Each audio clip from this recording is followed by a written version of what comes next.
ఎవరైతే ఉద్యోగ విషయంలో ఇబ్బందులు పడుతున్నారో, మెయిన్‌గా ఇక్కడే విదేశాలకు వెళ్తూ, విదేశాల్లో చదువులైపోయి ఉద్యోగం కోసం అనూహ్యంగా ఉద్యోగాన్ని కోల్పోయి, ఇక్కడే ఉంటూ చేస్తున్న ఉద్యోగంలో సెల్ఫ్ సాటిస్ఫాక్షన్ లేక, ఉద్యోగంలో ఎంత కష్టపడ్డా మీ ప్రతిభకు గుర్తింపు లేక, ఉద్యోగంలో మీకు రావాల్సిన పదోన్నతులు గాని, ప్రమోషన్‌లు గాని వేరే వాళ్ళకి రావడం.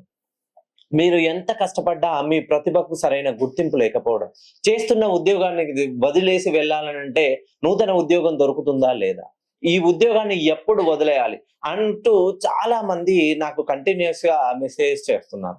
ఎవరైతే ఉద్యోగంలో ఎంత కష్టపడ్డా మీ ప్రతిభకు గుర్తింపు దొరకట్లేదంటే మొదలుగా మీ పేరులో ఏదైనా దోషం ఉందా?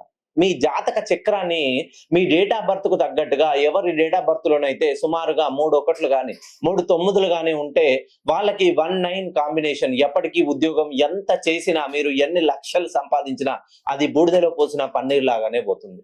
మీరు కష్టపడతారు ఉద్యోగరీత్యా చాలా అంటే చాలా విదేశాలకు వెళ్లాలనే ఆలోచనతో అద్భుతమైనటువంటి మీ ప్రతిభ పాటవాలను చూపిస్తారు. కానీ ఏదైనా చిన్న పొరపాటు వల్ల మీరు సుమారుగా తెచ్చుకున్నటువంటి కీర్తి ప్రతిష్టలు ఒక సునామీలో ఎట్లయితే కొట్టుకుపోతాయో మీకున్నటువంటి పేరు ప్రతిష్టలు కూడా మీరు చెయ్యని తప్పుకు కోల్పోవాల్సి వస్తుంది. అనూహ్యంగా ఉద్యోగాన్ని కోల్పోవాల్సి వస్తుంది. నూతన ఉద్యోగం కోసం ప్రయత్నం చేస్తే ఆ ప్రయత్నం చేసిన ప్రతిసారి మీకు ఏదో ఒక ఆటంకం అనేది ఏర్పడుతుంది. ఒక్కసారి ఎవరి డేట్ ఆఫ్ బర్త్ లోనైతే 3 ఒకట్లున్నా, 3 తొమ్మిదిలున్నా 19 కాంబినేషన్ లో ఉన్నట్లయితే నన్ను కలిసే ప్రయత్నం చేయండి.